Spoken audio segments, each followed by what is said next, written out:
So today I thought I'd try something a little different, and it might mean that we have a variety of clips with editing between them.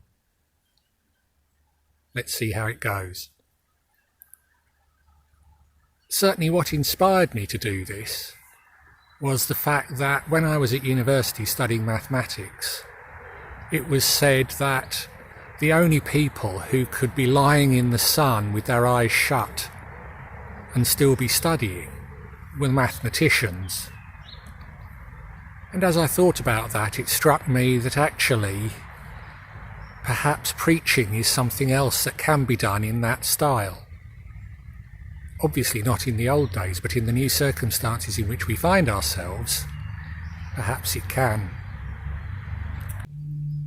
So today I'm going to try something different.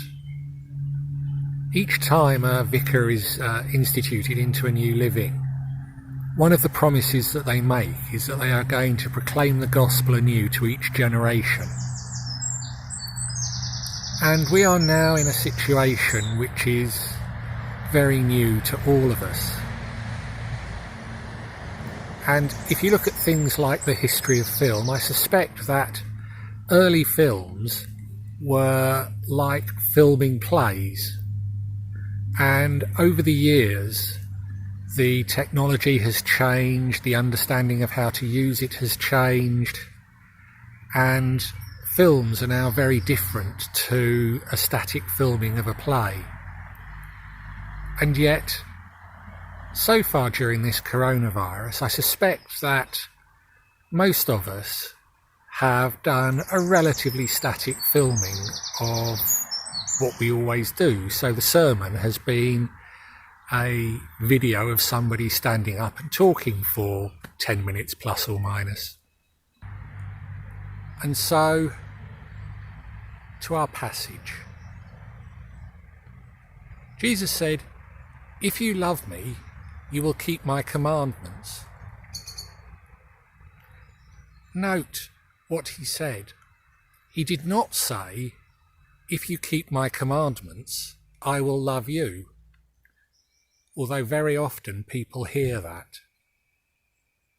And it's the very big difference between grace and works.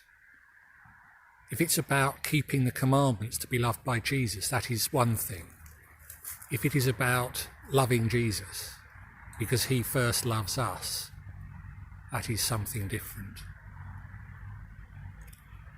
Let me tell you a couple of stories. The first illustrates the logical nature of a child's mind, or at least our children.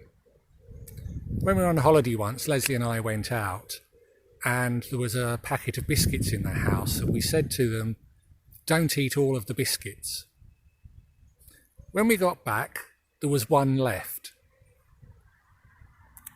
And then there was a debate about whether they could have got away with only leaving half a biscuit. I'm telling that story because the second story also concerns biscuits, but perhaps is more directly relevant to today's reading. So there were 3 children, and their mother left them in the house with a packet of biscuits, explaining that the biscuits were for a neighbour who was poorly and asking them not to eat them. The good news is that the children didn't eat the biscuits. However, the 3 children each had a different reason for not eating the biscuits. The first thought, if I don't eat the biscuits, Mum will be pleased with me and I might get some kind of reward. The second thought, if I do eat the biscuits, Mum might be cross with me and I might get punished. I might have to tidy my room.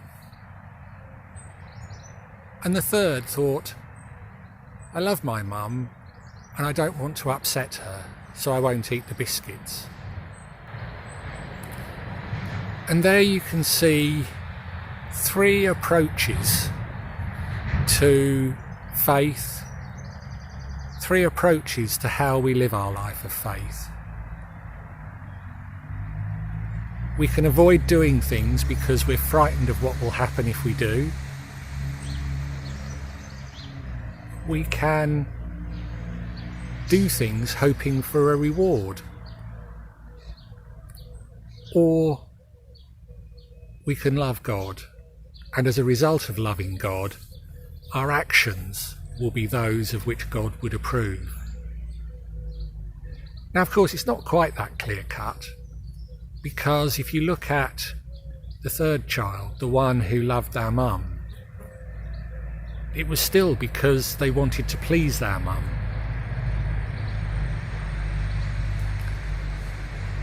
Life is complicated.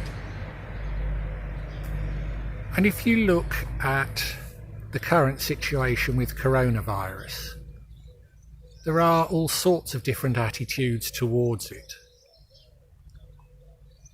There is the attitude of fear, and perhaps fear is a right reaction. But there are people who are doing things because they are afraid of catching it.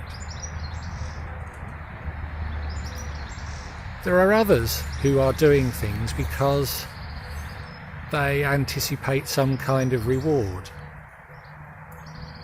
Many of the people who are helping are getting some kind of personal benefit from doing so. I'm not talking about financial benefit, but some kind of psychological benefit from doing so. And I'm not saying that you shouldn't help others because you also get a psychological benefit from doing so. But I am saying if your actions are driven more by your consideration for yourself than they are for the needs of others, then perhaps they aren't driven through a sense of faith and a sense of service. If you look at the decisions that people are having to make, often they are not made from one of love, fear, or hope for reward, but there is some complicated interaction of the three.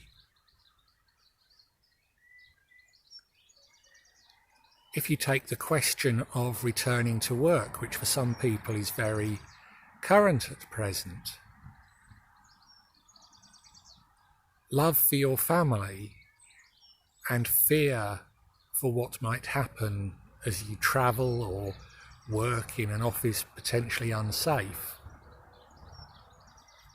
has both the elements of love for the family and fear.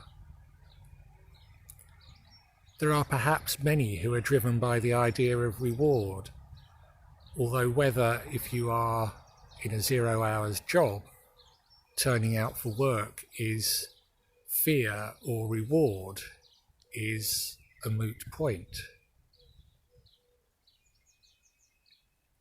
And there are those who, for love of others, are putting themselves out there.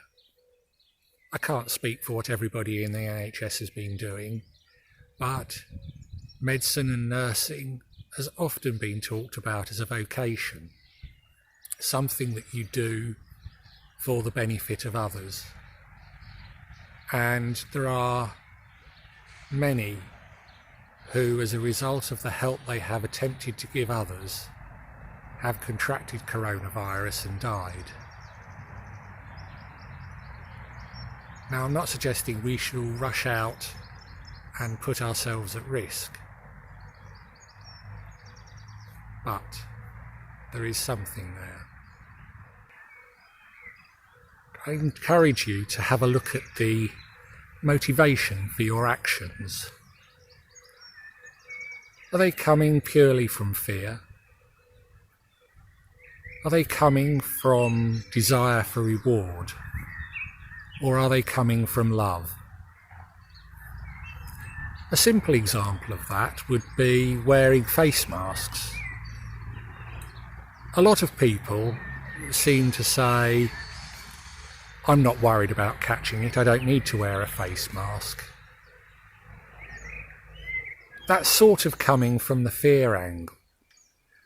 The love angle says, I don't want to give it to anybody else, I will wear a face mask.